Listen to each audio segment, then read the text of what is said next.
Well, hi everybody. Welcome to another edition of So I Married This Guy. I'm Kristen Herzog, my husband is Scott, and we literally just got home from our very first Old Order Mennonite wedding. Yes, we were invited to our neighbor's wedding. And it was so cool, wasn't it? It was. You saw Elva, if you've been watching our show from the beginning. Elva's sister got married today. Yes. She was very old. She was 22 years old. This is old for this culture. Yes, Young for our culture. So what did you think? There were so many traditions There were. that I did not know. Well, you grew up Mennonite. I was talking to the mother of the bride. Yeah. The mother of the bride said that the traditions that they were doing today, my family would have been doing, my grandmother would have been doing. Are you serious? Yeah, so it's almost 100 years difference has shifted the tradition so that we no longer do it quite this way. Okay, so to clarify for our listeners, Scott grew up what I like to call middle of the road Mennonite. Yes. And there are extremes of Mennoniteness. Right now, we are still Mennonite. We go to a progressive Mennonite church. And then on the other side of the spectrum is the Old Order Mennonite Church, which is the wedding we just came from. And my grandmother would have looked much more like these people. She wore a cape dress. Yeah, she did. She was a little bit more old school, so maybe it makes a little bit of sense. What were some things about the wedding that stood out to you, the wedding ceremony itself? An Old Order Mennonite wedding ceremony happens at the meeting house, which happens to be adjacent to our farm. And it is an hour-and-a-half service. English people can come, and there were some English people at the wedding this morning. Yes. 160 people showed up to the wedding. Unlike a morning church service where if you were to go there on a Sunday morning, men would sit on one side, women on the other. They do it very much like we do, where you have the man's family sits on one side and the women's family sits on the other, and they aren't separated by gender like they are on a Sunday morning. It was done partially in English and then mostly in High German. So you don't speak in the Pennsylvania Dutch. In our church, when people get married, you wear a black or white tux. And then No one wears a tux today. okay, I wore a black and white tux. That was 96. I know. And you wear a white dress. Women get married in white, but that's different than what these people dressed. And tell me a little bit about how they were dressed for their wedding. You know, it's so funny because, you know, we're trying to figure out what should we wear? You know, how are we going to blend in? So Scott is here in his typical blue polo, which is like, this is like his church garb, and his fine jeans, and he has on black shoes. Okay, great. He stood out like a sore thumb. Why? Because every single man is dressed in a white, starched, button down the front shirt and a plain vest. And the plain vest, if you've seen a priest's collar, there's a little cutout right here, and that is very similar to what the men wore. Black pants, black shoes, white shirt, black vest, plain coat. Everyone looks the same except this guy in his blue shirt. I was not the only English person there in something other than white. One other thing about the dress that I didn't know is the men that wear the white shirt, black vest, black pants, they are married men. Before, if they're not married, they aren't wearing that garb. That's a sign that you're married. The father of the bride, you noticed, was wearing a blue shirt because— But not like this. No, not like but this it was still hotness. buttoned down, still black vest.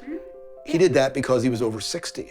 Yeah, very interesting. And again, this is all tradition. Yeah. What was the bride wearing? She looks beautiful. She's radiant. She has beautiful hair, beautiful blonde hair, big blue eyes. She's wearing a covering, a gray dress, and a gray cape. The end. No jewelry, no bouquet of flowers, no wedding ring. Uber simple. Even like the bridesmaid, like we would say bridesmaids and groomsmen, they call them like attendants, and then there's cooks, and those people help make the food.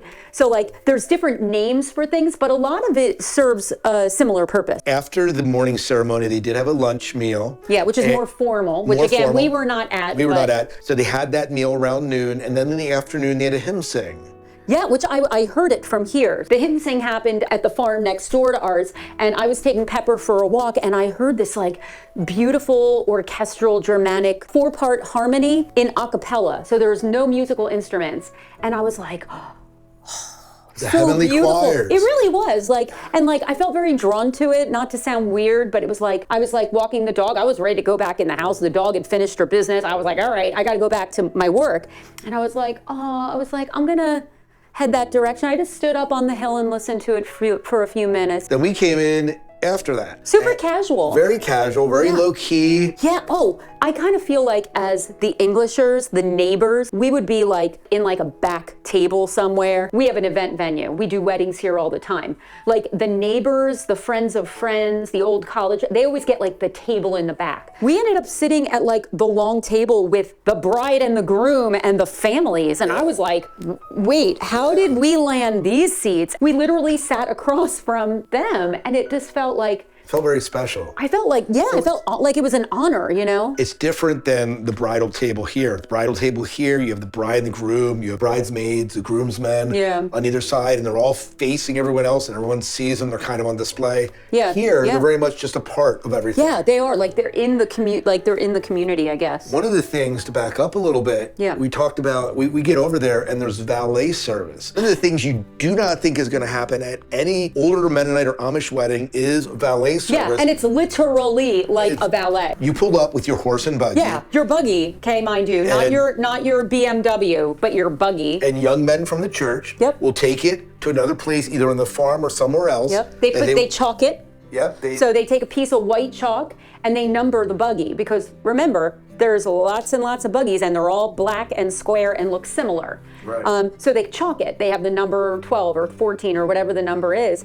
And the horses' bridles and stuff are also marked. So that way, when that person wants to go, they say, I'm number 14. And then the boys run out to the barn, they hook up everything. The buggy pulls up, the two valets. One sits in the carriage, another one stands at the horse's head, and they don't let the owners get in until what happens? They pay them. They pay a tip. And only when they are satisfied with the amount of the tip, then they release your horse and buggy back to you. You know, $20 or more is a typical tip. Bullying. We were told, come over in your golf cart. Oh, don't worry, it'll be great. So of course, the three of us get in the golf cart. I shined it up a little before we left, and I'm like, oh, we've got it. And I knew that there was a tipping culture. I said to Scott, I'm like, how much money should we bring? Scott goes, I don't know, $1? I thought I was really gonna impress them with the big $5. And here, people are pulling out 20s and 50s, and I'm like, oh my gosh, I'm gonna look like the cheap Englisher when they pull up the golf cart, and everyone's gonna watch it, of course, because we're gonna be like the only people in a golf cart. Anyway, because I did not have a lot of money, I decided to talk to my neighbor who was there, who has a little kind of shop, a little like roadside stand. I asked her if I could borrow some items that she had for sale. Here comes the two valets, and they pull up the golf cart, and everybody stops what they are doing, and they're watching this mess. Thank goodness we were clued in. So anyway, the guys come, and I'm like, hey, this isn't my buggy. And they laughed, and they're like, no, this is yours. And they stayed in and smiled at us. You started handing them everything but cash. I handed them a bar of soap. I handed them pens. I handed them mints and also batteries. Hey, I was going for what I had. And with every strange thing I pulled out of my little purse, the audience was gleeful with joyous energy, because I don't think anybody's ever done that before. Finally, I pull out the big $5, and everybody goes, no, she's got more in there. And I was like, crap, because I don't have any more money unless I walk home and get money to retrieve the golf cart. I literally had to take my little purse, and I had to turn it inside out and prove to them that there really was no more money. And then they finally, those bullies, let us go. To be fair, they did use our golf cart quite a bit during the ceremony. Yes, they did. So a couple other things, just real quickly about the meal. First of all, we sit down, everyone's around these big long tables. The Autopilot Prayer. Right. Literally, at the tables, the father of the bride says, let's pray.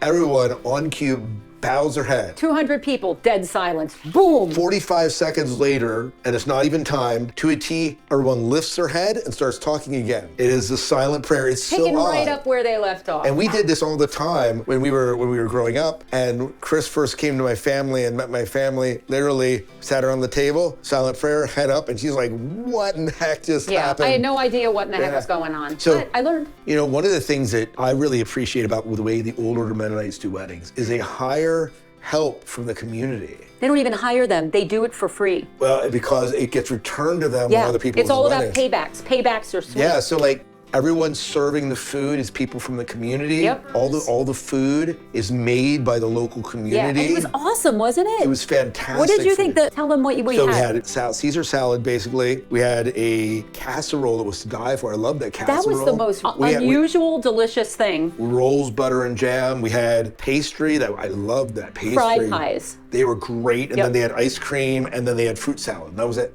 Yeah. And coffee. Yeah. This casserole, though, it was like ground beef and ham, bacon, green beans. Yeah, tater And then it was tots. topped with like super crispy tater. Probably not the most healthy or calorie conscious casserole. But it was delicious. It was really delicious. Yeah, it was really, really good. I liked it. Yeah. So I want to talk about two traditions that I was shocked by. Oh, yeah. First of all, I'm standing talking to the oldest son of the family, and we're standing there and we see the guys, like young men, grab the groom. They're carrying him, each like have his legs, his arms stretched out, and they're carrying him down the driveway toward a field, toward a fence, to literally throw this young man up over a fence. What did you think when you first saw it? I was like, what are they doing? Like, it is supposed to be a sign that when you're thrown over the fence, you become a new man. Really? Going from unmarried to married. Going over the threshold, but Different, it's a threshold, it's a fence threshold, right? Weird. And the women have a similar thing, where they take the bride, they grab arms and legs. dresses. And dresses. And they turn them upside down until the bride says her new name. And it's a sign again that she's become a new woman. Yeah, like I felt like when we got married, there were still a lot of traditions in our wedding. You know, the rehearsal dinner in the basement, the foot washing, some of the hymns, men and women sitting on different sides. The older people were divided. Yep. What people wore, like there was definitely very Mennonite things about our wedding, but in comparison, that is like nothing on what I saw tonight. We would love to hear in the comments below if you know of any other Mennonite traditions that are done at weddings that we didn't talk about. Yep. At the end of the day, love is love. Whether you are English, progressive Mennonites, Old Order Mennonites, Amish, whatever you may be, it is our hope that we all continue to love and care about each other. Hey, thanks so much for watching this episode, and we will see you next time.